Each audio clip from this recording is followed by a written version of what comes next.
Hi friends, எனக்கு வந்து oats pan cake தான் செய்ய போறேன். நான் வந்து பிரேக்ஃபாஸ்ட்டுக்கும் டின்னருக்கும் தான் ரொம்ப கன்ஃப்யூஸ் ஆகுறது. மத்தியானம் லஞ்ச்சு கூட வந்து அவ்வளோவா நம்ம யோசிக்க மாட்டோம். எப்படியும் ரைஸ் தான். அதுக்கு கூட ஏதாவது சைட் டிஷ்ஷு, குழம்பு வச்சு குடுத்துருவோம்.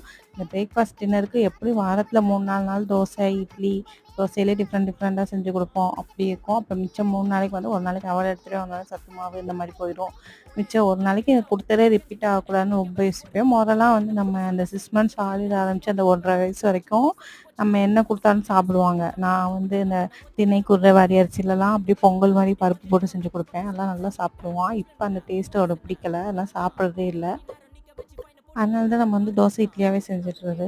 அதனால வந்து இன்னைக்கு எந்திரிச்சது லேட்டு. இது 15 மினிட்ஸ்ல டக்குன்னு செஞ்சிடலாம். நான் வந்து ஓட்ஸ்ல இதுவரைக்கும் பேன் கேக் செஞ்சு குடுக்கல. கோதுமை மாவு வச்சு இந்த பனானா வச்சு அப்படி செஞ்சு குடுத்துருக்கேன். அப்புறம் ஸ்வீட் பொட்டேட்டோ வச்சு செஞ்சு குடுத்துருக்கேன். சரி, ஓட்ஸ்ல இன்னைக்கு ட்ரை பண்ணணும்னு ட்ரை பண்ணேன்.